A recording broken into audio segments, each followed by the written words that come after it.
পরন্ত বিকেলের এই যে সিনটা, এটা এত সুন্দর লাগে।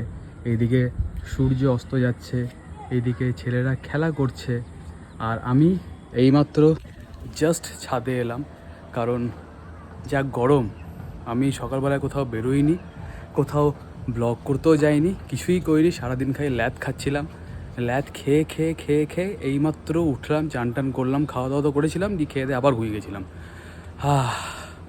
এখন একটুখানি ভাল লাগছে, একটুখানি গরমটা কম বলে। ছাদে উঠলে আরেকটা জিনিস দেখা যায়, সবার বাড়িতে এসি চলছে, আউটডোর ইউনিট থেকে আওয়াজ পাচ্ছি আমি। এখানে লোকজনরা ছাদে হাঁটাহাঁটি করছে, আকাশে চাঁদ দেখা যাচ্ছে এখনই। আজকে সারাদিন আমি কিছুই ব্লগ করিনি, বাট ঠিক আছে, একটুখানি হয়তো কিছুক্ষণ পরে আমি বেরোবো। কোথায় বেরোবো বলতে পারছি না, বাট আমি বেরোবো, দেখা যাক। ফোন টোন করবো। ব্রত হয়তো বেরোতে পারে, আমি দেখি, এখনও ফোন করিনি আজকে। তন্ময় বলে আমার একজন বন্ধু আছে, অনেক পুরনো বন্ধু, ওর সঙ্গে দেখা মাঝখানে হয়নি অনেক বছর, আজকে হয়তো হতে পারে। তো বলতে পারছি না আপাতত কী প্ল্যানিং বা কী করবো। গরমের জন্য তো সকালবেলা বেরোতে কোথাও ভালোও লাগে না। উদয়নও বললো, দাদা সকালে আর বেরোবো না, যে অবস্থা। আমি বললাম হ্যাঁ ঠিকই বলছিস, কিন্তু খারাপ লাগে তাদের জন্যে যারা এই রোদের মধ্যেও কন্টিনিউ কাজ করে যাচ্ছে। আজকে বোলপুর শান্তিনিকেতনে 43 ডিগ্রিজ, হয়তো অনেক জায়গাতেই 43 ডিগ্রিজ টেম্পারেচার, কিন্তু তাও যারা খাবার ডেলিভারি করে, যারা বাইরে কাজকর্ম করছে, কন্টিনিউ গাড়ি ঘোড়া চালাতে হচ্ছে, যাদের কোথাও না গেলেই নয়। এখানে আমার অনেক চেনা পরিচিত, যেমন আমার বোন আছে শিল্পী, ওকেও ব্যাংকে যেতে হচ্ছে, ওরও ব্যাংক খোলা। অদৃশ্যেরও কাজকর্ম থাকে, ওকেও যেতে হচ্ছে।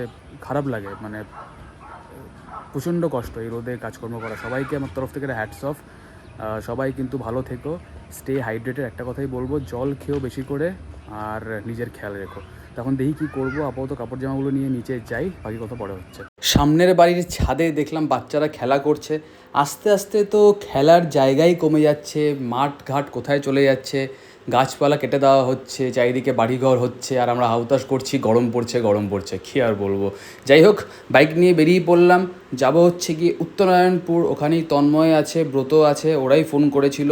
আর যাওয়ার সময় আমার বাঁদিকে দেখলাম বিশাল বড় একটা আগুন লেগেছে। এটা লাগানো হয়েছে না গরমের জন্য লেগেছে আমি বুঝতে পারলাম না। আর আমার ডান দিকে হচ্ছে সোনার তরী, যেটা আমার খুব পছন্দের একটা সোসাইটি। একসময় ইচ্ছে ছিল এখানে একটা ফ্ল্যাট নেওয়ার, কিন্তু এখন আর সেই ইচ্ছেটা নেই, কারণ আমার মনে হয় প্রান্তিকটা অনেকটাই কাট অফ হয়ে গেছে, অনেকটাই দূরে হয়ে গেছে। তাই যাই হোক, পৌঁছে গেছি উত্তরনারায়ণপুর। দেখুন লোকেশনটা কি সুন্দর, চাঁদের আলো বাইকে পড়ছে, একটুখানি যা শ্যুট করেছিলাম। তারপর ওখান থেকে বেরিয়ে পড়লাম, বেরিয়েই দেখলাম প্রান্তিকের রেলগেটটা আবার পড়ে গেছে। আমি সারা জীবনটাই মনে হচ্ছে অর্ধেকটা সময় আমার এই রেল গেটে কেটে গেল। কী আর করবো, কিছু করার নেই, কিন্তু আজকে দাঁড়াতে ভালো লাগছিল, কারণ হাওয়া দিচ্ছিল ফাটাফাটি। বার্গার প্রায় শেষ হয়ে গেছে। একবার বল। এখানে বার্গারটাও যেমন ভালো, কোল্ড কফিটাও খুব ভালো। আমি এখন যাব। আজকে ডিনারে আছে হচ্ছে কি মটরের সবজি, আর এই ডিমের তরকারিটা আগে থেকে বানানো হয়ে গেছে। প্রগতি আবার আমাকে বানিয়ে দেবে, গরমের মধ্যে খাটবে, কষ্ট করবে, তাই আমি আজকে রেখে দিলাম করে। কারণ দুপুরবেলাতে রান্না করা ইজ ভেরি টাফ, প্রচণ্ড অসুবিধা হয়, যা গরম তাপ বেরোয় কিচেনে। সব হাউস ওয়াইফদেরকে গ্র্যান্ড স্যালুট। আপনারা এত কষ্ট করে আপনাদের ফ্যামিলির জন্য রান্না করেন, আপনাদের কিন্তু মানতে হবে, এই গরমেও আপনারা কন্টিনিউ খেটে যাচ্ছেন। একটা জিনিস দেখিয়ে দিই, এই যে ছোট্ট স্প্রে বটলটা আছে, এটার মধ্যে আমি রাইস ওয়াটার রেখেছি। রাইস ওয়াটারটা খুব ভালো স্কিনের জন্য, কোরিয়ানরা খুব ইউজ করে। মামা আর্থ তো দেখি আজকাল অনেক প্রোডাক্ট লঞ্চ করছে। আর এই ডিমগুলো ভালো করে সাজিয়ে আমি একটা বাটির মধ্যে রেখে দিয়েছি। তাই আমি আজকে এখানে এন্ড করছি না, ভিডিওটা আমি কালকে এন্ড করবো। আপাতত ডিনার করে ফেলেছি, এখন টিভি দেখবো। ঘরে বসে থাকা মানে টপ ফ্লোরে এখন যে কী রকমের কষ্টের বিষয়, কি আর বলবো বাপরে। বাইরেও থাকতে ইচ্ছা করছে না, কিন্তু হ্যাঁ আজকে বাইরে ভালো হাওয়া দিচ্ছিল। উত্তরনারায়ণপুরের দিকে গেছিলাম, ওখানে তন্ময় ছিল, ব্রত ছিল, বসে অনেকক্ষণ মাঠে গল্পগুজব করলাম। তারপরে এই কিছুক্ষণ আগে জাস্ট বাড়িতে এসে খাওয়া দাওয়া করলাম। তো এখন একটু টিভি দেখি, বাকি কথা কালকে সকালবেলা হচ্ছে। চলুন, good night. The next morning. সকালে উঠে আমার প্রথম কাজ হচ্ছে চা বানানো। চা আর বিস্কুট নিয়ে আমি বসে পড়েছি। বাথরুমে গিয়ে জলটা ছেড়ে দিলাম, কারণ ট্যাঙ্কের জল প্রচণ্ড গরম হয়ে যায়, তাই আমি সকালবেলায় জলটা স্টোর করে রাখছি, এই জলটা দিয়েই চান করব। জলটা ছেড়ে দিলাম, এই জলটা দিয়ে চান করব, কারণ হচ্ছে যে যত দিন গড়াবে ততই ট্যাঙ্কের জল গরম হবে, আর বারবার পাম্প চালানোটা কোনো সলিউশন নয়। সকালে চান করে নেওয়াটা সলিউশন, নয়তো জল ভরে রাখাটা সলিউশন।